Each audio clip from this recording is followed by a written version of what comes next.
എത്ര പരാജിതനെയും ജയാളിയാക്കി മാറ്റുന്ന, എത്ര തകർന്നവനെയും പണിതുയർത്തുന്ന, എത്ര പരാജിതനെയും വിജയിപ്പിക്കുന്ന യേശുവാകുന്ന വെളിച്ചം.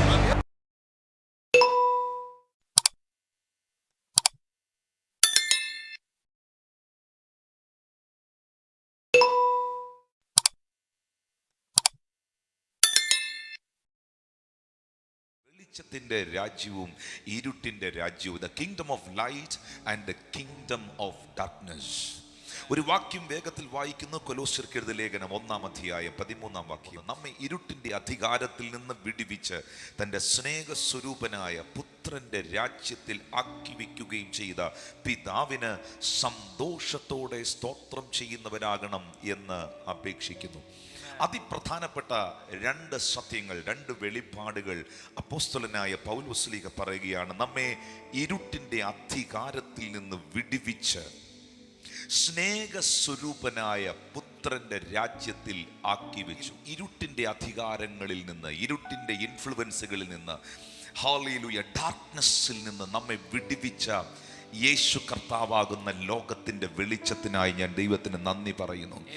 യേശു കർത്താവ് ഈ ഭൂമിയിൽ വന്നതൊരു മതസ്ഥാപിതനായിട്ടല്ല. യേശു കർത്താവിനെ പിതാവായ ദൈവം ഈ ഭൂമിയിൽ അയച്ചത് ഒരു സംഘടനയുടെ നേതാവോ ക്രിസ്ത്യാനിറ്റിയുടെ നേതാവോ മതസ്ഥാപകനോ ആയിട്ടല്ല. യോഹന്നാൻ സുവിശേഷം 1-ാം അധ്യായം പറയുന്നു, ഏത് മനുഷ്യനെയും പ്രകാശിപ്പിക്കുന്ന സത്യ വെളിച്ചം ഈ ലോകത്തിലേക്ക് വന്നു. അതിൽ മതമില്ല, അതിൽ ജാതിയില്ല, അതിൽ വർഗവർണ്ണ വ്യത്യാസമില്ല. അതിന് ഒറ്റ കാരണം മതി, ഇരുട്ടിൽ കിടക്കുന്ന ജനത്തിന് വലിയൊരു വെളിച്ചം ഉദിച്ചു. മരണത്തിന്റെ താഴ്വരയിലായിരിക്കുന്നവർക്ക് പ്രകാശമുണ്ടായി. എന്നെ കേൾക്കുന്നവരെ, ഇരുട്ടിനൊരു സ്വാധീനമുണ്ട്, ഇരുട്ടിനൊരു അധികാരമുണ്ട്, ഇരുട്ടിനൊരു ശക്തിയുണ്ട്. രാത്രിയിൽ വാഹനം ഓടിച്ചു കൊണ്ടുപോകുമ്പോൾ ഇരുട്ടുള്ള ഒരു സ്ഥലത്ത് നിങ്ങളുടെ വണ്ടിയുടെ ഹെഡ്ലൈറ്റ് ഓഫായി പോയാൽ ആ ഇരുട്ട് നിലനിൽക്കുന്ന കാരണം കൊണ്ട്, ലൈറ്റ് ഓഫായ കാരണം കൊണ്ട് നിങ്ങൾക്ക് മുൻപോട്ട് പോകുവാൻ കഴിയത്തില്ല. ഒരു മനുഷ്യനും ഇരുട്ടത്ത് വേഗത ഉണ്ടാകത്തില്ല. ഇരുട്ട് നിങ്ങളുടെ വേഗതകളെ കുറയ്ക്കുന്നതാണ്. ഇരുട്ട് നിങ്ങളുടെ നന്മകളെ തടയുന്നതാണ്. ഒരു റൂമിനകത്ത് ഒത്തിരി ഭക്ഷണ സാധനങ്ങൾ എനിക്കും നിങ്ങൾക്കും വേണ്ടി ഒരുക്കി വെച്ചിട്ട് ആ റൂമിനകത്ത് നാം പ്രവേശിച്ച് കഴിയുമ്പോൾ ആ മുറിയിൽ ഇരുട്ടാണെങ്കിൽ നമ്മുടെ മുമ്പിൽ ഒരുക്കിയിരിക്കുന്ന ഒരു നന്മകളും നമുക്ക് അനുഭവിക്കുവാൻ കഴിയത്തില്ല. കൂരിരുട്ടുകൾ, അന്ധകാരങ്ങൾ വേഗതകളെ തടയുന്നു, നന്മകളെ മറച്ചു കളയും. പൈശാചിക ലോകം, ഇരുട്ടിന്റെ ലോകം മറച്ചു കളഞ്ഞ, സാത്താന്യ മേഖലകൾ മറച്ചു കളഞ്ഞ സകല നന്മകളും സകല ബന്ധനങ്ങളും യേശു ക്രിസ്തുവാകുന്ന വെളിച്ചത്തിന്റെ മുൻപിൽ അഴിഞ്ഞു മാറുകയാണ്. ഓ, യേശു കർത്താവ് എവിടെ കടന്നു വരുന്നോ അവിടെ ഇരുട്ടിന്റെ സ്വാധീനങ്ങൾ തന്നെ തകർന്നു മാറും. ഒരിക്കലും വെളിച്ചം വരുമ്പോൾ ഇരുട്ടിനോട് പോകാൻ പറയേണ്ട ആവശ്യമില്ല. വെളിച്ചം വരുമ്പോൾ ഇരുട്ട് തനിയെ മാറിപ്പോകും. വെളിച്ചം വരുമ്പോൾ ഇരുട്ട് തനിയെ മാറിപ്പോകും. നിങ്ങൾക്കറിയാമോ, യേശു ഒരു കുടുംബത്തിൽ വന്നാൽ ആ കുടുംബം വെളിച്ചമാകും. യേശു ഒരു ദേശത്തിൽ വന്നാൽ ആ ദേശം വെളിച്ചമാകും. യേശു ഒരു സഭയിൽ വന്നാൽ ആ സഭ വെളിച്ചമാകും. സ്വർഗത്തിലെ വെളിച്ചത്തിന്റെ കാരണം, സ്വർഗത്തിലെ പ്രകാശത്തിന്റെ കാരണം കുഞ്ഞാടാകുന്ന വെളിച്ചമാണ്. നരകം ഇരുട്ടായി പോയതിന്റെ കാരണം യേശു നരകത്തിൽ ഇല്ലാത്തതാണ്.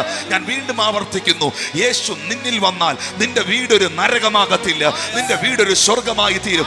യേശു നിന്റെ കുടുംബത്തിൽ വന്നാൽ നിന്റെ കുടുംബം ഒരു നരകമാകത്തില്ല, നിന്റെ കുടുംബം ഒരു സ്വർഗമായി തീരും. യേശു നിന്റെ തലമുറയിൽ വന്നാൽ നിന്റെ തലമുറകൾ നരകതുല്യമാകത്തില്ല, നിന്റെ തലമുറകൾ വെളിച്ചമായി തീരും. ഞാൻ പറയുന്നത്, ഏത് മനുഷ്യനെയും പ്രകാശിപ്പിക്കുന്ന സത്യ വെളിച്ചം ഈ ലോകത്തിലേക്ക് വന്നു. വിശ്വസിക്കുന്നവർ ശബ്ദം ഉയർത്തി ദൈവത്തിന് നന്ദി പറഞ്ഞാട്ടെ. മാസങ്ങൾ, വർഷങ്ങൾ അവർ പറയുമായിരുന്നു, എല്ലാ പ്രഭാതത്തിലും അവർ പറയുമായിരുന്നു, അസതോമാ ജ്യോതിർഗമയ മൃത്യോമാ അമൃതഗമയ. ഞങ്ങളെ അസത്യത്തിൽ നിന്ന് സത്യത്തിലേക്ക് നയിക്കണമേ, ഞങ്ങളെ മരണത്തിൽ നിന്ന് ജീവനിലേക്ക് നയിക്കണമേ, ഞങ്ങളെ ഇരുട്ടിൽ നിന്ന് വെളിച്ചത്തിലേക്ക് നയിക്കണമേ. എന്നാൽ ഈ പ്രാർത്ഥനയ്ക്ക്, ഈ ഋഷ്യവര്യന്മാർ ചോദിച്ച ചോദ്യത്തിന് ഒരുവൻ ഈ ഭൂമിയിൽ വന്ന് ഉത്തരം പറഞ്ഞു. ആമീൻ. ഞാൻ തന്നെ വഴിയും സത്യവും ജീവനുമാകുന്നു. ഞാൻ മുഖാന്തരമല്ലാതെ ആരും പിതാവിന്റെ അടുക്കൽ എത്തുന്നില്ല. ഞാൻ തന്നെ ലോകത്തിന്റെ വെളിച്ചമാകുന്നു. നിങ്ങളുടെ ജീവിതത്തിൽ ആയിരക്കണക്കിന് ചോദ്യങ്ങൾ ഉണ്ടെങ്കിൽ, 10,000കണക്കിന് പ്രതിസന്ധി ഉണ്ടെങ്കിൽ, 1000കണക്കിന് ചോദ്യത്തിനും 10,000കണക്കിന് പ്രതിസന്ധിക്കും ഒറ്റ ഉത്തരമേ ഉള്ളൂ. I am the light of the world. ഞാൻ ലോകത്തിന്റെ വെളിച്ചമാകുന്നു. എന്നെ കേൾക്കുന്ന വാത്സല്യ ദൈവത്തിന്റെ ജനമേ, ഇരുട്ടിന്റെ ഇൻഫ്ലുവൻസുകൾ ചെറുതല്ല, ഇരുട്ടിന്റെ ഇൻഫ്ലുവൻസുകൾ ചെറുതല്ല. ആമീൻ. ദേശങ്ങൾ അന്ധകാരം കൊണ്ട് നിറയുമ്പോൾ, ദേശം ഇരുട്ടിൽ അകപ്പെട്ട് കിടക്കുമ്പോൾ ദേശത്തിന് കൊടുക്കുവാൻ ഒന്ന് മാത്രമേ ഉള്ളൂ, വെളിച്ചമാകുന്ന കർത്താവ്. പല സ്ഥലങ്ങളിലും പൈശാചിക ശക്തികൾ വാഴ്ച നടത്തുമ്പോൾ, പ്രാർത്ഥനാ യോഗങ്ങൾ പോലും നടത്താനുള്ള സ്വാതന്ത്ര്യം ഹനിക്കപ്പെട്ടിരിക്കുമ്പോൾ, കേരളം ഇന്നും ആ സ്വാതന്ത്ര്യം ആഘോഷിക്കുന്നത് ഇവിടെ വെളിച്ചം വഹിക്കുന്ന വലിയൊരു കൂട്ടമുള്ളത് കൊണ്ടാണ്. ഒരിക്കലും ഇരുട്ടിന് വെളിച്ചത്തെ കീഴ്പ്പെടുത്താൻ കഴിയത്തില്ല. ഒരിക്കലും ഇരുട്ടിന് വെളിച്ചത്തെ കീഴ്പ്പെടുത്താൻ കഴിയത്തില്ല. വെളിച്ചം ഇരുളുകളെ കീഴ്പ്പെടുത്തും. വിശ്വസിക്കുന്ന കർത്താവിന് നന്ദി പറയാം. ഞാൻ ഇതിൽ മനസ്സിലാക്കുന്ന ഏറ്റവും വലിയൊരു കാര്യം, യേശു പറഞ്ഞു, ഞാൻ ലോകത്തിന്റെ വെളിച്ചമാകുന്നു. ഏതെങ്കിലും ഒരു നേതാവ്, ഏതെങ്കിലും ഒരു വ്യക്തി, ഏതെങ്കിലും ഒരു മനുഷ്യൻ അദ്ദേഹം വെളിച്ചമായിരുന്നാൽ അദ്ദേഹം മാത്രം വെളിച്ചമായാൽ മതി. പക്ഷെ യേശു പറഞ്ഞത്, ഞാൻ മാത്രമല്ല വെളിച്ചം. തന്റെ അരികിൽ വന്ന ശിഷ്യന്മാരോട്, തന്റെ അരികിൽ വന്ന മക്കളോട് അവൻ പറഞ്ഞു, നിങ്ങൾ ലോകത്തിന്റെ വെളിച്ചമാകുന്നു. You are the light of the world. നിങ്ങൾ ലോകത്തിന്റെ വെളിച്ചമാകുന്നു. അകത്ത് കത്തിയ യേശുവാകുന്ന വെളിച്ചം, വഴിയാകുന്ന, സത്യമാകുന്ന, ജീവനാകുന്ന, സമാധാനം നൽകുന്ന, സ്വസ്ഥത നൽകുന്ന, വിടുതൽ നൽകുന്ന, എത്ര പരാജിതനെയും ജയാളിയാക്കി മാറ്റുന്ന, എത്ര തകർന്നവനെയും പണിതുയർത്തുന്ന, എത്ര പരാജിതനെയും വിജയിപ്പിക്കുന്ന യേശുവാകുന്ന വെളിച്ചം. എത്ര പേർ പറയും, I am in that light, ഞാൻ ആ വെളിച്ചത്തിലാണ് ആയിരിക്കുന്നത്. ഞാനിപ്പോൾ ഇരുട്ടിലല്ല. ഒരിക്കൽ ഞാൻ ഇരുട്ടിലായിരുന്നു, ഒരിക്കൽ ഞാൻ പ്രതിസന്ധിയിലായിരുന്നു, ഒരിക്കൽ ഞാൻ പാപത്തിലായിരുന്നു, ഒരിക്കൽ ഞാൻ തകർച്ചയിലായിരുന്നു. പത്രോസ് 2:9, നിങ്ങളോ അന്ധകാരത്തിൽ നിന്ന് തൻ്റെ അത്ഭുത പ്രകാശത്തിലേക്ക് നിങ്ങളെ വിളിച്ചവന്റെ സൽഗുണങ്ങളെ ഘോഷിക്കുവാൻ തെരഞ്ഞെടുക്കപ്പെട്ടൊരു ജാതി, രാജകീയ പുരോഹിത വർഗവും വിശുദ്ധ വംശവും സ്വന്തം ജനവുമാകുന്നു. ഇതൊരു സാധാ പ്രകാശം, ഇതൊരു അത്ഭുത പ്രകാശമാണ്. വാ തുറന്ന് പറഞ്ഞ്, യേശു ഒരു അത്ഭുത പ്രകാശമാണ്.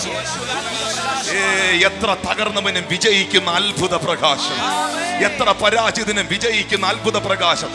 യേശു ആകുന്ന അത്ഭുത പ്രകാശത്തിൽ വന്നവരോട് പരിശുദ്ധാത്മാവ് അറിയിക്കുന്നു, നിന്നെയും നിന്റെ കുടുംബത്തെയും ദൈവം ഒരു അത്ഭുതമാക്കി മാറ്റും. ഒരു മനുഷ്യനും ഡീൽ ചെയ്യാൻ കഴിയാത്തത്, ഒരു മനുഷ്യനും കൈകാര്യം ചെയ്യാൻ കഴിയാത്തത്, ഒരു വ്യക്തിക്ക് സാധിപ്പിക്കാൻ കഴിയാത്തത്, ഒരു കണ്ണ് കണ്ടിട്ടില്ലാത്ത, ഒരു ചെവി കേട്ടിട്ടില്ലാത്ത, ഒരു മനുഷ്യന്റെ ഹൃദയത്തിൽ തോന്നിയിട്ടില്ലാത്ത നിലയിൽ നിന്നെ എന്റെ ദൈവം ഒരു അത്ഭുതമാക്കി മാറ്റും. അതുകൊണ്ടാണ് സങ്കീർത്തനക്കാരനായ ദാവീദ് പറഞ്ഞത്, 18-ാം സങ്കീർത്തനം 28-29 വാക്യത്തിൽ രേഖപ്പെടുത്തിയിട്ടുണ്ട്, നീ എന്റെ ദീപത്തെ കത്തിക്കും. എന്റെ ദൈവമായ യഹോവ എന്റെ അന്ധകാരത്തെ പ്രകാശമാക്കും. നീ എന്റെ ദീപത്തെ കത്തിച്ചാൽ എന്റെ അന്ധകാരം പ്രകാശമായാൽ. 29-ാം വാക്യം പറയുന്നു, നിന്നാൽ ഞാൻ ഈ പടക്കൂട്ടത്തിന് നേരെ പാഞ്ഞു ചെല്ലും. എന്റെ ദൈവത്താൽ ഈ മതിൽ ഞാൻ ചാടിക്കടക്കും. ദൈവം എന്റെ ദീപമാകുമ്പോൾ, ദൈവം എന്റെ വെളിച്ചമാകുമ്പോൾ, ദൈവം എന്റെ പ്രകാശമാകുമ്പോൾ പടക്കൂട്ടം എന്നെ ഓടിക്കുകയല്ല. ഒരിക്കൽ ഒരു മനുഷ്യന്റെ മേളിൽ ദൈവത്തിന്റെ അനുഗ്രഹം വീണാൽ, ഒരിക്കൽ ഒരു മനുഷ്യനെ ദൈവം തന്റെ കയ്യിലെടുത്താൽ, ദാവീദ് ഇങ്ങനെയാ പറഞ്ഞത്, യഹോവേ നിന്റെ അനുഗ്രഹത്താൽ അടിയന്റെ ഗ്രഹം എന്നേക്കും അനുഗ്രഹിക്കപ്പെടും. നിന്റെ അനുഗ്രഹത്താൽ അടിയന്റെ ഗ്രഹം എന്നേക്കും അനുഗ്രഹിക്കപ്പെടും. ദൈവം അനുഗ്രഹിക്കുന്നത് സീസൺ വെച്ചല്ല, ദൈവം അനുഗ്രഹിക്കുന്നത് മാസം വെച്ചല്ല, ദൈവം അനുഗ്രഹിക്കുന്നത് എണ്ണിയല്ല. ഒരിക്കൽ നിന്റെ മേളിൽ ദൈവത്തിന്റെ കരം അനുഗ്രഹമായി വന്നാൽ ഒരു അന്ധകാര ശക്തിക്കും, ഒരു അസൂയക്കാരനും, ഒരു കള്ളപ്പിശാചിനും അത് കവർന്നു കൊണ്ടുപോകാൻ കഴിയത്തില്ല. വിശ്വസിക്കുന്ന എത്ര പേരുണ്ട്? എന്റെ ദൈവം നിന്നെ ജയിപ്പിക്കാൻ തീരുമാനിച്ചാൽ നിന്നെ പരാജയപ്പെടുത്താൻ ഒരു ശക്തികൾക്കും കഴിയത്തില്ല. എന്റെ ദൈവം നിന്നെ ഉയർത്താൻ തീരുമാനിച്ചാൽ നിന്നെ തളർത്താൻ ഒരു വ്യക്തികൾക്കും കഴിയത്തില്ല. അതാണ് ബൈബിൾ പറയുന്നത്, ഈ ദൈവം എനിക്ക് അനുകൂലമെങ്കിൽ പ്രതികൂലമാര്. ഓ ദാവീദ് പറയുന്നു, നീ എന്റെ ദീപത്തെ കത്തിക്കും. പറഞ്ഞാട്ടെ ബ്രദറെ, ദൈവം എന്റെ പ്രകാശമാണ്, അവൻ എന്റെ ദീപമാണ്.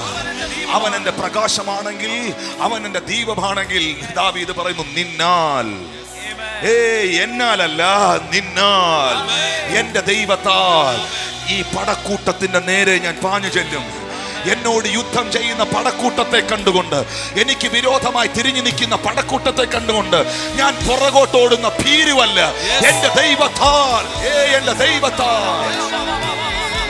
അതുകൊണ്ടാണ് 27-ാം സങ്കീർത്തനം 1 മുതലുള്ള വാക്യത്തിൽ പറയുന്നത്, യഹോവ എന്റെ വെളിച്ചവും എന്റെ രക്ഷയുമാകുന്നു, ഞാൻ ആരെ പേടിക്കും? എന്റെ വൈരികളും ശത്രുക്കളുമായ ദുഷ്കർമ്മികൾ എന്നോട് അടുക്കുമ്പോൾ, എന്റെ മാംസം തിന്നണമെന്നുണ്ട്, എന്നെ ഒന്ന് തകർക്കണമെന്നുണ്ട്, നിന്നെ ഒന്ന് ഇല്ലാതാക്കണമെന്നുണ്ട്, നിന്റെ പരാജയം ഒന്ന് ആഘോഷിക്കണമെന്നുണ്ട്. പക്ഷേ നടക്കത്തില്ല. എന്റെ അടുത്ത് വരുമ്പോൾ നീ ഇടറി വീഴും. ദൈവം എന്റെ പരിചയമാണ്, ദൈവം എന്റെ വെളിച്ചമാണ്. വിശ്വസിക്കുന്നവർ ശബ്ദം ഉയർത്തി കർത്താവിന് നന്ദി പറഞ്ഞാട്ടെ. എന്റെ വൈരികളും എന്റെ ശത്രുക്കളുമായ ദുഷ്കർമ്മികൾ എന്റെ മാംസം തിന്നാൻ എന്നോട് അടുക്കുമ്പോൾ അവർ ഇടറി വീഴും. ഒരു സൈന്യം എന്റെ നേരെ പാളയം ഇറങ്ങിയാലും ഞാൻ ഭയപ്പെടത്തില്ല. എനിക്ക് യുദ്ധം നേരിട്ടാലും ഞാൻ നിർഭയമായിരിക്കും. ഞാൻ പേടിച്ച് പുറകോട്ട് പോകുന്നവനല്ല, ഞാനൊരു ഭീരുവല്ല. എന്റെ അകത്തിരിക്കുന്നവൻ പരാജിതനല്ല. നിങ്ങളിൽ ഉള്ളവൻ ലോകത്തിൽ ഉള്ളവനേക്കാൾ വലിയവനല്ലോ. ഞാൻ വിശ്വസിക്കുന്നത് ജയാളിയായ ദൈവത്തെയാണ്. My light. എന്റെ ദൈവം എന്റെ വെളിച്ചമാ. പറ, എന്റെ ദൈവം എന്റെ വെളിച്ചം. എന്നെ ഇരുട്ടിലാക്കാൻ, എന്നെ അന്ധകാരത്തിലാക്കാൻ ഏതൊക്കെ ശക്തികൾ ശ്രമിച്ചാലും ഇരുട്ടിനോട് ഒരു കാര്യം പറയുന്നു, വെളിച്ചം വന്നാൽ നിനക്ക് പോയേ പറ്റത്തുള്ളൂ. അതുകൊണ്ടാണ് യെശയ്യാവിന്റെ പ്രവചനം 10-ാം അധ്യായം 17-ാമത്തെ വാക്യത്തിൽ പ്രവാചകനായ ഇസ്രായേലിന്റെ വെളിച്ചം ഒരു തീയായും അവന്റെ പരിശുദ്ധൻ ഒരു ജ്വാലയായും ഇരിക്കും. അത് കത്തി ഒരു ദിവസം കൊണ്ട് അവന്റെ മുള്ളും പറക്കാരെയും ദഹിപ്പിച്ചു കളയും. എന്താണ് മുള്ള്? എന്താണ് പറക്കാര? മുള്ള് ഞെരുക്കുന്നതാണ്, പറക്കാരകൾ ഡിസ്ട്രോയ് ചെയ്യുന്നതാണ്. അവിടെ പ്രത്യേകമായി രേഖപ്പെടുത്തിയിട്ടുണ്ട്, എല്ലാ മുള്ളും പറക്കാരെയും നശിപ്പിക്കുന്ന മുള്ള്. യേശു കർത്താവ് പറയുന്നു, വിത്ത് നിലത്ത് വീഴുമ്പോൾ ചില വിത്തുകളെ മുള്ളുകൾ ഞെരുക്കിക്കളയുന്നു. നിങ്ങളെ ഞെരുക്കുന്ന മുള്ളുകൾ, അകത്ത് വളർന്നു വരുന്ന കളകൾ, പറക്കാരകൾ, അൺവാണ്ടഡ് തിങ്സ്, ആവശ്യമില്ലാത്ത യുദ്ധങ്ങൾ, ആവശ്യമില്ലാത്ത പണം നശിപ്പിക്കുന്നത്, ആവശ്യമില്ലാത്ത സമയം നശിപ്പിക്കുന്നത്, വേണ്ടാത്തത്. ഈ വിത്തുകൾ വിതയ്ക്കുമ്പോൾ ഞാൻ നട്ടതല്ല മുള്ള് ഞാൻ നട്ടതല്ല, മുള്ള് തന്നെ കിളുത്തതാണ്. യേശുവിന്റെ നാമത്തിൽ ദൈവം നട്ടത് ഫലം കായ്ച്ചോണ്ടിരിക്കും. ദൈവം നട്ടത് ഫലം കായ്ച്ചോണ്ടിരിക്കും. വേണ്ടാതെ കേറി വന്ന എല്ലാ മുള്ളുകളും പറക്കാരകളെയും ദൈവം അതിനെ നശിപ്പിക്കും. നിങ്ങളുടെ എത്ര പേർ പറയുന്നു, പ്രിയമുള്ളവരെ, എൻ്റെ സമയത്തെ നശിപ്പിക്കുന്ന, എൻ്റെ നന്മകളെ ഞെരുക്കുന്ന, ഞാൻ അനുഭവിക്കേണ്ടത് അനുഭവിക്കാൻ കഴിയാതെ എൻ്റെ ആരോഗ്യത്തിൻ്റെ മേൽ, എൻ്റെ ശരീരത്തിൻ്റെ മേൽ, എൻ്റെ കുടുംബത്തിൻ്റെ മേൽ, എൻ്റെ ലൈഫിൻ്റെ മേളിൽ അൺവാണ്ടഡായി ആവശ്യമില്ലാത്ത യുദ്ധം. പറഞ്ഞ ആവശ്യമില്ലാത്ത യുദ്ധം, ആവശ്യമില്ലാത്ത യുദ്ധം. ആ യുദ്ധത്തിന്റെ ആവശ്യമില്ല, ആ സമയം കളയേണ്ട ആവശ്യമില്ല, എനിക്കതിൽ ടെൻഷൻ എടുക്കേണ്ട കാര്യമില്ല. എല്ലാ അൺവാണ്ടഡ് തിങ്സിനെയും, എല്ലാ കളകളെയും, എല്ലാ മുള്ളുകളെയും, എല്ലാ പറക്കാരകളും കത്തിപ്പോകട്ടെ. ദൈവം പറയുന്നത് പിഴുതുമാറ്റൊന്നുമില്ല. ഇസ്രായേലിന്റെ വെളിച്ചം ഒരു തീയായി നിന്റെ മേളിൽ വെളിപ്പെടുമ്പോൾ ചില മുള്ളുകളും പറക്കാരകളും പിഴുതുമാറ്റുകയല്ല, ഒരിക്കലും പൊങ്ങി വരാതെ കത്തിച്ചു കളയുകയാണ്.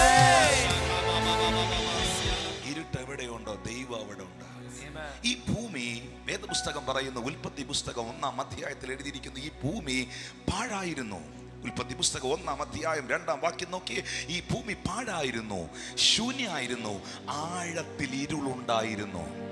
ഈ ഭൂമിയിൽ ഇരുട്ട് മാത്രമായിരുന്നത് കൊണ്ട് ഈ ഭൂമി പാഴായിരുന്നു, ഈ ഭൂമി ശൂന്യമായിരുന്നു, ആഴത്തിൽ ഇരുളായിരുന്നു. എന്നാൽ വെള്ളത്തിന് മീതെ ദൈവത്തിന്റെ ആത്മാവ് പരിവർത്തിച്ചു കൊണ്ടിരുന്നു. എവിടെ ഇരുട്ടുണ്ടോ അവിടെ ശൂന്യത ഉണ്ടാവും. എവിടെ ഇരുട്ടുണ്ടോ പാഴായ അവസ്ഥകൾ ഉണ്ടാകും. അതുകൊണ്ട് ദൈവം ആദ്യം സൃഷ്ടിച്ചത് മനുഷ്യനെ അല്ല, ദൈവം ആദ്യം സൃഷ്ടിച്ചത് ആപ്പിൾ മരമല്ല, ദൈവം ആദ്യം സൃഷ്ടിച്ചത് ഫ്രൂട്ട്സ് അല്ല, ദൈവം ആദ്യം സൃഷ്ടിച്ചത് മൃഗങ്ങളെ അല്ല. ദൈവം ആദ്യം വിളിച്ചു പറഞ്ഞത് വെളിച്ചം ഉണ്ടാകട്ടെ. Let there be light, and there was light. വെളിച്ചം വന്നു കഴിഞ്ഞാൽ ബാക്കിയുള്ളതെല്ലാം അതിന്റെ പുറകെ വരികയാണ്. ഞാൻ വീണ്ടും ആവർത്തിക്കുന്നു, യേശു നിന്നിൽ വന്നു കഴിഞ്ഞാൽ നീ ഒന്നിന്റെ പുറകിൽ പോകേണ്ട ആവശ്യമില്ല. നന്മയും കരുണയും നിന്റെ ആയുഷ്കാലം ഒക്കെ അത് നിന്നെ പിന്തുടരും. നീ യഹോവയുടെ ആലയത്തിൽ ദീർഘകാലം വസിക്കും. In the mighty name of Jesus, I am declaring this word here. എത്ര പേർക്ക് ഞാൻ പറയുന്ന മനസ്സിലാകുന്നു? പാഴായിരുന്ന ഭൂമി, ശൂന്യമായിരുന്ന ഭൂമി. റീസൺ, അതിന്റെ കാരണം ബൈബിൾ പറയുന്നു, ഭൂമി ഇരുട്ടായിരുന്നു. ദൈവത്തിന് മനസ്സിലായി ശൂന്യതയുടെ കാരണം, പാഴായതിന്റെ കാരണം, ഒന്നും നടക്കാത്തതിന്റെ കാരണം ഇവിടെ നിൽക്കുന്ന ഇരുട്ടാണ്. ദൈവം വാ തുറന്ന് പറഞ്ഞു, വെളിച്ചം ഉണ്ടാകട്ടെ. വെളിച്ചം ഉണ്ടായാൽ മാത്രമേ പുറകെ വരുന്നതൊക്കെ നിനക്ക് കാണാൻ പറ്റത്തുള്ളൂ. എത്ര പണമുണ്ടെങ്കിലും, എത്ര പദവി ഉണ്ടെങ്കിലും, എത്ര പ്രതാപങ്ങൾ ഉണ്ടെങ്കിലും, വെളിച്ചമാകുന്ന ക്രിസ്തു അകത്തില്ലെങ്കിൽ അകത്തൊരനുഭവിക്കുന്ന ശൂന്യത ഉണ്ടാകും. ശൂന്യതയെ മാറ്റുന്നത്, ആ ശൂന്യതയെ മാറ്റുന്നത് ഞാൻ ലോകത്തിന്റെ വെളിച്ചമാകുന്നു എന്നരുളി ചെയ്യുന്നവനാണ്. യേശു കർത്താവ് തന്റെ ശുശ്രൂഷ ആരംഭിച്ചത് എവിടെയാണ്? യേശു കർത്താവ് ആദ്യത്തെ അത്ഭുതം ചെയ്തത് എവിടെയാണ്? എന്തുകൊണ്ടാണ് യേശു ആദ്യത്തെ അത്ഭുതം ഗലീലയിൽ ചെയ്തത്? എന്തുകൊണ്ടാണ് യേശു ആദ്യം ഗലീലയ്ക്ക് പോയത്? എത്രയോ സ്ഥലങ്ങൾ ഇസ്രായേലിലുണ്ട്, എത്രയോ സ്ഥലങ്ങൾ പലസ്തീനിലുണ്ട്, എത്രയോ സ്ഥലങ്ങൾ ജെറുസലേമിലുണ്ട്. പക്ഷെ എന്തുകൊണ്ട് യേശു ആദ്യം ഗലീലയ്ക്ക് പോയി? ഗലീലയിലെ കാനാവിലെ കല്യാണ വീട്ടിലാണ് യേശു ആദ്യത്തെ അത്ഭുതം ചെയ്യുന്നത്. അടുത്തിരിക്കുന്ന ആളോടൊന്ന് കൈകൊടുത്ത് ചോദിച്ചേ, എന്തുകൊണ്ട് യേശു ആദ്യം ഗലീലയ്ക്ക് പോയി? എന്തുകൊണ്ട് ആദ്യം യേശു ഗലീലയ്ക്ക് പോയി? കാരണം ബൈബിൾ ഇങ്ങനെയാണ് പറയുന്നത്. മത്തായി സുവിശേഷം 4-ാം അധ്യായം 14, 15, 16 വാക്യത്തിൽ എഴുതിയിട്ടുണ്ട്. സെബുലൻ ദേശവും നഫ്താലി ദേശവും കടൽക്കരയിലും യോർദാൻ അക്കരയുള്ള നാടും ജാതികളുടെ ഗലീലയും, ഇങ്ങനെ ഇരുട്ടിലിരിക്കുന്ന ജനം വലിയൊരു വെളിച്ചം കണ്ടു. മരണത്തിന്റെ നിഴലിൽ ഇരുന്നവർക്ക് പ്രകാശം ഉദിച്ചു. ഗലീലയെ കുറിച്ച് മാത്രം പരാമർശിച്ചിരിക്കുന്ന ഒരു വാക്കാണ് ഇരുട്ടിലിരുന്ന ജനം. ഇരുളു പിടിച്ച സ്ഥലം, ഇരുളു പിടിച്ച ദേശം. ഇരുളു പിടിച്ച ദേശത്തിൽ ദൈവപ്രവർത്തികൾക്ക് യാതൊരു സാധ്യതയുമില്ലാത്ത സ്ഥലം, അത്ഭുതങ്ങൾക്ക് യാതൊരു സാധ്യതയുമില്ലാത്ത ഇടം, ഇനി ഒരു ദൈവപ്രവർത്തികൾക്ക് യാതൊരു സാധ്യതയുമില്ലാത്ത ഇടത്താണ് യേശു ആദ്യം ചെന്ന് ആദ്യത്തെ അത്ഭുതം ചെയ്തത്. എൻ്റെ മുമ്പിൽ ഞാൻ സാധ്യതകൾ കാണുന്നില്ല എന്ന് പറയുന്നെങ്കിൽ, എന്നെ കൊണ്ട് ഇത് സാധ്യമല്ല എന്ന് പറയുന്നെങ്കിൽ എഴുതി വെച്ചുകൊള്ളുക, ദൈവം നിനക്ക് വേണ്ടി അതിനകത്ത് ഇറങ്ങാൻ പോവുകയാണ്. ശത്രുക്ക് മേശക് അബേദനഹോമിനെ എരിയുന്ന തീച്ചുളയിൽ രാജാവ് വലിച്ചിടുമ്പോൾ നാലാമനായി ദൈവം ഇറങ്ങിയെന്ന് വേദപുസ്തകത്തിൽ എഴുതിയിട്ടുണ്ട്. പക്ഷെ ഞാൻ വിശ്വസിക്കുന്നു, ശത്രുക്ക് മേശക് അബേദനഹോം തീച്ചുളയിൽ വീണിട്ട് അവർ തീപ്പൊള്ളലേൽക്കുമ്പോൾ നാലാമനായി വന്ന് ദൈവം രക്ഷിക്കുകയല്ല. ദൈവം ഒന്നാമനായി ആദ്യമേ തീച്ചുളയിൽ ഇറങ്ങി ആ തീയുടെ ബലം കെടുത്തുകയായിരുന്നു. എൻ്റെ ദൈവം എൻ്റെ അസാധ്യതകളെ സാധ്യമാക്കിയ ദൈവം. പ്രവാചകനായ യെഗസ്കേൽ അസ്ഥികൾ കൊണ്ട് നിറഞ്ഞ താഴ്വരയിൽ ചുറ്റി ചുറ്റി നടക്കുമ്പോൾ നിറഞ്ഞു കിടക്കുന്ന അസ്ഥിപഞ്ജനങ്ങൾ നോക്കി യെഗസ്കേൽ ചോദിക്കുന്നു, യഹോവേ, ഈ അസ്ഥികൾ ജീവിക്കുമോ? യഹോവയായ ദൈവം യെഗസ്കേലിനോട് പറയുന്നു, നീ അസ്ഥികളെ നോക്കി പ്രവചിക്കുക, നീ അസ്ഥികളെ നോക്കി പ്രവചിക്കുക. ആ അസ്ഥികൾ കണ്ടാൽ ജീവിക്കാൻ സാധ്യതയില്ല. അതാരുടെ അസ്ഥികൂടങ്ങളെന്ന് അറിയത്തില്ല. ആ താഴ്വര നിറയെ മനുഷ്യന്റെ അസ്ഥികളാണ്. പ്രവാചകൻ ചോദിക്കുന്നു, ദൈവമേ, ഈ അസ്ഥികൾ ജീവിക്കുമോ? ദൈവം പറയുന്നു, അസ്ഥികളെ നോക്കി പ്രവചിക്കുക. പ്രവചിക്കുക എന്ന് പറഞ്ഞാൽ എന്താ? ഫ്യൂച്ചർ പറയാൻ. പ്രവാചകന് വേണമെങ്കിൽ തിരിച്ചു പറയാം, എൻ്റെ ദൈവമേ, ഫ്യൂച്ചർ പോയിട്ട് ഫിഗർ പോലുമില്ല. മനുഷ്യൻ ഫ്യൂച്ചർ പറയുന്നത് ഫിഗർ ഉള്ളവനെ നോക്കിയാ. പക്ഷെ ഒരു ഫിഗറും ഇല്ലാത്തവനെ നോക്കി ഫ്യൂച്ചർ പറയാൻ, ഒരു ഫിഗർ ഇല്ലാത്തവനെ നോക്കി ഫ്യൂച്ചർ പറയാൻ എന്റെ ദൈവത്തിന് മാത്രമേ കഴിയത്തുള്ളൂ. ഒരു പരാജിതനെ നോക്കി നീ ജയിക്കുമെന്ന് പറയാൻ എന്റെ ദൈവത്തിന് മാത്രമേ കഴിയത്തുള്ളൂ. ഈ അസ്ഥികൾ ജീവിക്കുമോ? ദൈവപ്രവർത്തികൾക്ക് സാധ്യതയില്ലാത്ത, ദൈവപ്രവർത്തികൾക്ക് യാതൊരു സാധ്യതയുമില്ലാത്ത ഗലീലയിൽ യേശു തന്റെ പ്രവൃത്തി ആരംഭിച്ചു. എന്താ ചെയ്ത? പച്ചവെള്ളത്തെ വീഞ്ഞാക്കി. ആദ്യത്തെ അത്ഭുതം ഗലീലയിൽ. അതിന് കർത്താവ് കൊടുക്കുന്നൊരു മെസ്സേജ് ഉണ്ട്. യേശു ഉണ്ടാക്കിയത് ഓറഞ്ച് ജ്യൂസ് അല്ല. ഓറഞ്ച് ജ്യൂസ് 5 മിനിറ്റ് കൊണ്ട് ഉണ്ടാക്കാം. യേശു അവിടെ അത്ഭുതം ചെയ്തത് വൈൻ കൊണ്ടുവന്നു. നിങ്ങൾ ഉദ്ദേശിക്കുന്ന പോലെ സ്പിരിറ്റ് വെച്ച് ആൽക്കഹോൾ ഒഴിച്ചുണ്ടാക്കിയ വൈൻ അല്ലത്. കാനാവിലെ കല്യാണ വീട്ടിൽ പോകുമ്പോൾ അവിടെ കല്ലുകൾക്കകത്ത് അവർ കൊത്തി വെച്ചിട്ടുണ്ട്, എഴുതി വെച്ചിട്ടുണ്ട്, ശ്രേഷ്ഠകരമേറിയ വൈൻ ഉണ്ടാകണമെങ്കിൽ 3 മുതൽ 5 വർഷം വരെ എടുക്കും. 3 മുതൽ 5 വർഷം വരെ സൂക്ഷിച്ചു വെച്ചാണ് ഇത് ശ്രേഷ്ഠകരമേറിയ വൈനായി തീരുന്നത്. നിങ്ങൾക്കറിയാമോ, പച്ചവെള്ളം വീഞ്ഞായി. വൈനിന് ഏറ്റവും വലിയ ശത്രു പച്ചവെള്ളമാണ്. മുന്തിരിങ്ങ പച്ചവെള്ളത്തിൽ കിടപ്പുണ്ടെങ്കിൽ വൈൻ ഉണ്ടാക്കിയവർക്കറിയാം, മുന്തിരിങ്ങയുടെ മേളിൽ നിന്ന് പച്ചവെള്ളം തുടച്ചു കളയണം. പക്ഷെ യേശു കർത്താവ് പ്രവർത്തിച്ചപ്പോൾ എല്ലാം നമുക്ക് ചിന്തിക്കാൻ പറ്റാത്ത കാര്യമാണ്. പച്ചവെള്ളം തന്നെ വീഞ്ഞായി മാറി. 5 കൊല്ലം കൊണ്ട് നടക്കേണ്ട ഒരു പ്രോസസ് 5 കൊല്ലം കൊണ്ട് നടക്കേണ്ട ഒരു പ്രോസസ് ഒറ്റ സെക്കൻഡുകൾ കൊണ്ട് സംഭവിക്കുകയാണ്. വിശ്വസിക്കാമോ? വിശ്വസിക്കാമോ? 5 കൊല്ലം കൊണ്ട് നടക്കേണ്ട പ്രോസസ് സെക്കൻഡുകൾ കൊണ്ട് നടന്നു. 5 കൊല്ലം കൊണ്ട് ഉണ്ടാകേണ്ട വീഞ്ഞ് മിനിറ്റുകൾക്കകത്തുണ്ടായി. ദേശത്തോട് പ്രവചിക്കുന്നു, നിങ്ങളുടെ വേഗതകളെ വർദ്ധിപ്പിക്കാൻ എന്റെ ദൈവത്തിന് കഴിയും. നിങ്ങളുടെ ജീവിതത്തിൽ ഡിലേ ആയിരിക്കുന്നത് യേശുവിന്റെ നാമത്തിൽ മാറിപ്പോകട്ടെ. 5 കൊല്ലം കൊണ്ട് നടക്കേണ്ട മതിലിന്റെ പണി നെഹമ്യാവിന്റെ കാലത്ത് ദൈവം കൂടെ ഇരുന്നതിനാൽ 52 ദിവസം കൊണ്ട് തീർത്തു. ആഹാബിന്റെ രഥങ്ങൾക്ക് മുൻപേ ഏലിയ ഓടി, ആമീൻ സ്തോത്രം, പർവ്വതത്തിന്റെ ഹോരേബിന്റെ മുകളിൽ എത്തി. വിശ്വസിക്കുന്ന എത്ര പേരുണ്ട്? ദൈവം തെരഞ്ഞെടുത്ത അഹരോന്റെ വടി രാത്രി കൊണ്ട് തളർത്തു. അതിൽ ബദാമുണ്ടായി. ഒരു വൃക്ഷത്തിൽ ബദാമുണ്ടാകാൻ കുറഞ്ഞത് 5 കൊല്ലം എടുക്കും. അഹരോൻ ഈ വടി വെട്ടി ദൈവത്തിന്റെ സാന്നിധ്യം ഇരിക്കുന്ന സ്ഥലത്ത് കൊണ്ടുവച്ചു. ഉണങ്ങിയ വടി. ആ വടി കണ്ടാൽ ഒരു സാധ്യതകളുമില്ല, ഉണങ്ങിയ വടി. പക്ഷെ അത് ഇരുന്നത് ദൈവ സാന്നിധ്യത്തിലാണ്. അതിരുന്നത് ദൈവ സാന്നിധ്യത്തിലാണ്. ആ മുറിയിൽ വെളിച്ചം കയറുന്ന മുറിയല്ല. ആ മുറിയിൽ ഈ വടി ഇരിക്കുന്നത്, ഈ ബദാമിന്റെ കമ്പിരിക്കുന്നത് മണ്ണിനകത്തല്ല. ഈ ബദാമിന്റെ കമ്പിരിക്കുന്ന മണ്ണിനകത്തല്ല. ഒരു ചെടി വളരാൻ മണ്ണ് വേണം, വെള്ളം വേണം, വായു വേണം, വെളിച്ചം വേണം. ഒരു ചെടി വളരാൻ വായു വേണം, വെള്ളം വേണം, വെളിച്ചം വേണം, മണ്ണ് വേണം. ഈ അഹരോന്റെ വടി, ദൈവം തെരഞ്ഞെടുത്തവന്റെ വടി ഇരിക്കുന്നിടത്ത് മണ്ണില്ല, വെള്ളമില്ല, യാതൊരു സംവിധാനങ്ങളുമില്ല. പക്ഷേ ബൈബിൾ പറയുന്നു, ദൈവം തെരഞ്ഞെടുത്തവന്റെ വടി ഒറ്റ രാത്രി കൊണ്ട് തളർത്തു. ഒറ്റ രാത്രി കൊണ്ട് തളർത്തു. രക്ഷപ്പെടാൻ നീ ഒരു വഴിയും കാണുന്നില്ലെങ്കിലും ദൈവ സാന്നിധ്യം നിന്നെ പച്ച പിടിപ്പിക്കുമെന്ന് വിശ്വസിക്കുന്നവർക്കായി ഞാൻ ദൈവത്തെ സ്തുതിക്കുന്നു. ബിസിനസ്സിൽ പരാജയപ്പെട്ടവർ, ജീവിതത്തിൽ സകല മേഖലകളിലും കൂപ്പുകുത്തിയവർ, ആത്മഹത്യ അല്ലാതെ മറ്റൊരു വഴിയില്ല എന്ന് ചിന്തിക്കുന്നവർ, ആത്മാവ് വിളിച്ചു പറയുന്നു, ദൈവം തെരഞ്ഞെടുത്ത ഒറ്റ കാരണം കൊണ്ട്. എത്ര പേർ പറയും, എന്റെ കഴിവല്ല, എന്റെ മിടുക്കല്ല, എന്റെ സാമർഥ്യമല്ല, എന്റെ ദൈവം എന്നെ തെരഞ്ഞെടുത്ത ഒറ്റ കാരണം കൊണ്ട്. ഒറ്റ കാരണം കൊണ്ട് ജാതികളുടെ പട്ടണമായ ഗലീല ആ വെളിച്ചം കണ്ടു. ദൈവപ്രവർത്തികൾക്ക് സാധ്യതയില്ല എന്ന് പറഞ്ഞെടുത്ത് സാധ്യതകൾ തുറന്നു വന്നു. Thank you Lord Jesus.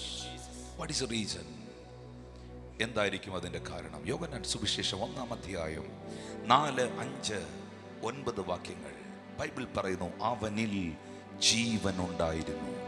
ജീവൻ മനുഷ്യരുടെ വെളിച്ചമായിരുന്നു. ജീവൻ മനുഷ്യരുടെ വെളിച്ചമായിരുന്നു. വാ തുറന്ന് പറഞ്ഞ, യേശു എൻ്റെ വെളിച്ചമാണ്. യേശു എൻ്റെ വെളിച്ചമാണ്. 5-ാം വാക്യം പറയുന്നു, വെളിച്ചം ഇരുളിൽ പ്രകാശിക്കുന്നു, ഇരുളോ അതിനെ പിടിച്ചടക്കത്തില്ല. ഏത് മനുഷ്യനെയും പ്രകാശിപ്പിക്കുന്ന സത്യ വെളിച്ചം ഈ ലോകത്തിലേക്ക് വന്നു. ഈ ലോകത്തിന് ഈ വെളിച്ചം ആവശ്യമാണ്. എന്തിനാ സുവിശേഷം പ്രസംഗിക്കുന്നേ? എന്തിനാ പ്രാർത്ഥിക്കുന്നേ? എന്തിനാ ഈ മീറ്റിംഗ് ഓർഗനൈസ് ചെയ്യുന്നേ? എന്തിനാ ഓടി നടന്ന് പ്രസംഗിക്കുന്നേ? ഈ വെളിച്ചം ആവശ്യമാണ്. എത്രയോ തകർന്ന കുടുംബങ്ങൾ, എത്രയോ ഉറങ്ങാൻ കഴിയാത്തവർ, എത്രയോ പരാജിതർ. എൻ്റെ ദൈവം എന്നെ വിടുവിച്ചു, വെളിച്ചമാകുന്ന യേശു എന്നിൽ വന്ന ഒറ്റ കാരണം കൊണ്ടാണ് ഞാനിന്ന് ജീവിച്ചിരിക്കുന്നതെന്ന് പറയുന്നവർ, ഞാനിന്ന് ജീവിച്ചിരിക്കുന്നതെന്ന് പറയുന്നവർ ഒന്ന് നന്ദി പറഞ്ഞാട്ടെ.